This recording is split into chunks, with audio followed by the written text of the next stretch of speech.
नमस्कार, बिहार तक देख रहे हैं आप और मैं हूं आपके साथ रोहित सिंह।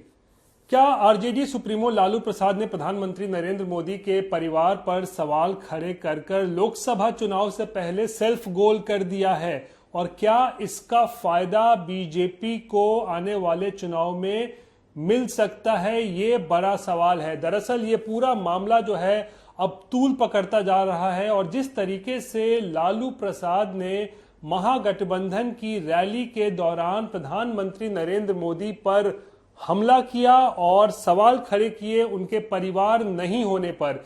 आखिर परिवार क्यों नहीं है, संतान क्यों नहीं है, इस तरीके की बातें लालू प्रसाद ने कही उस रैली में, जिसके बाद आज बीजेपी ने लालू के इस बयान को अपना हथियार बना लिया है और आज दिन भर इसको लेकर एक मुहिम भी जो है वो बीजेपी में चलाई गई, जहां पर बीजेपी के तमाम बड़े से छोटे नेताओं ने अपने सोशल मीडिया प्रोफाइल में अपने नाम के साथ साथ मोदी का परिवार भी जोड़ लिया। यानी कि बीजेपी ने लालू के उस बयान को अपना हथियार बनाया है और ये दिखाने की कोशिश की है कि प्रधानमंत्री का परिवार देश की 140 करोड़ जनता है और कहीं न कहीं लालू प्रसाद के इस बयान को लेकर उन्हें कटघरे में खड़ा किया गया है। अब ऐसे में सवाल ये उठता है कि क्या लालू के इस बयान का आरजेडी को खामियाजा उठाना पड़ सकता है लोकसभा चुनाव में? क्योंकि देखिए, ऐसा पहला मौका नहीं है कि जब किसी ने प्रधानमंत्री मोदी के खिलाफ इस तरीके की टिप्पणी की हो।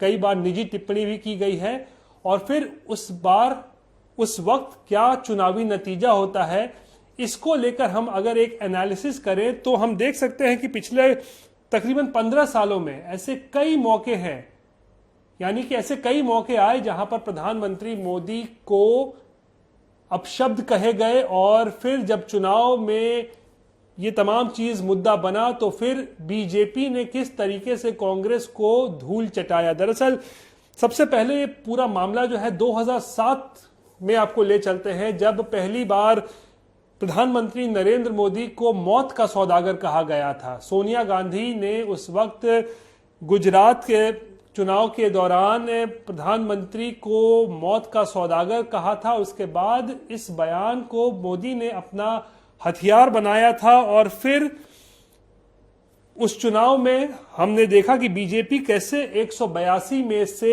117 सीटों पर उसने बम्पर जीत हासिल की थी। और उसके बाद फिर हम आ जाते हैं 2014 में। एक बार और ऐसा मौका आया जब प्रधानमंत्री नरेंद्र मोदी प्रधानमंत्री नहीं थे बल्कि प्रधानमंत्री के उम्मीदवार थे बीजेपी के, और उस दौरान जब प्रचार प्रसार चल रहा था तो मणिशंकर अय्यर, कांग्रेस के बड़े और कद्दावर नेता, ने प्रधानमंत्री की तुलना एक चाय वाले से की थी और कहा था कि चाय अगर उनको बेचना हो तो कांग्रेस के दफ्तर के बाहर आकर बेच सकते हैं। इस तरीके की बातें जो है मणिशंकर अय्यर ने कही थी, जिसके बाद इस बयान को भी मोदी ने अपनी ताकत बनाई थी और उसके बाद उस चुनाव में भी क्या परिणाम निकला ये भी किसी से छुपा हुआ नहीं है।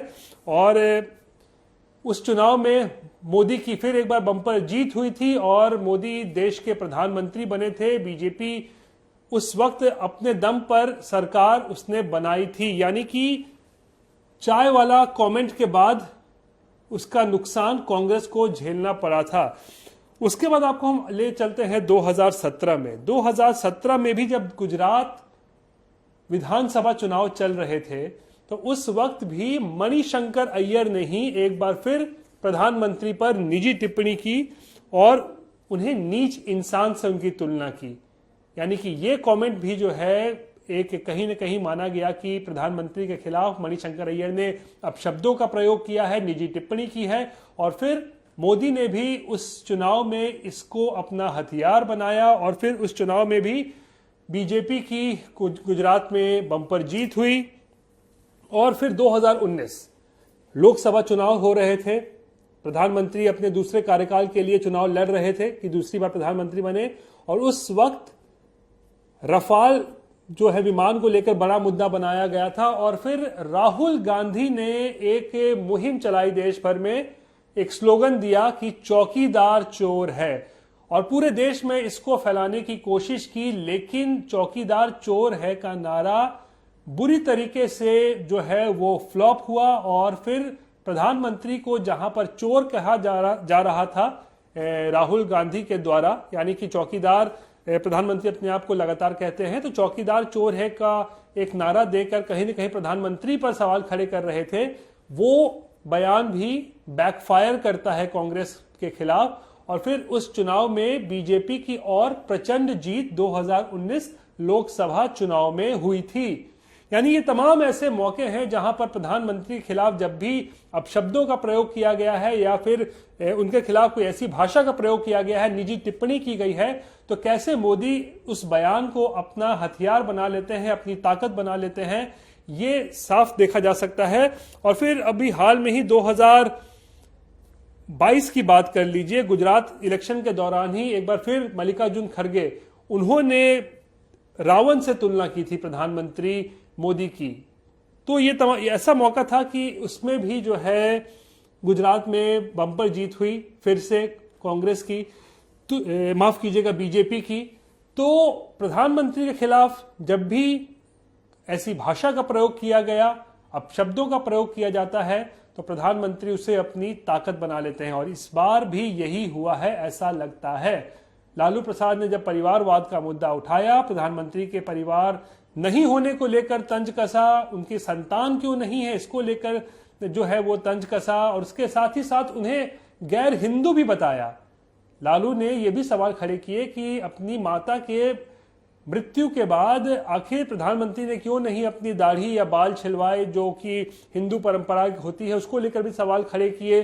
तो ये भी कहीं ना कहीं मुद्दा बन चुका है और लालू चारों तरफ से जो है वो अब घिरते नजर आ रहे हैं और बीजेपी ने जिस तरीके से लालू के बयान को अपना हथियार अब बना लिया है, अपनी ताकत बना ली है और देश भर में इसको लेकर अब एक मुहिम जो है वो चल पड़ी है, जहां पर हम देख रहे हैं कि तमाम बीजेपी के बड़े नेता, छोटे से बड़े कार्यकर्ता, सब लोग अपने आप को मोदी का परिवार कह रहे हैं। ऐसे में अब सवाल सबसे बड़ा ये कि क्या लोकसभा चुनाव से ठीक पहले लालू ने क्या सेल्फ गोल कर दिया है, क्या लालू प्रसाद या फिर महागठबंधन को इसका नुकसान होने वाला है, ये दरअसल बड़ा सवाल है। बहरहाल ये थी बिहार से जुड़ी हुई आज की बड़ी खबर। बाकी की तमाम खबरों के लिए आप देखते रहिए बिहार तक और मुझे दीजिए इजाजत। नमस्कार।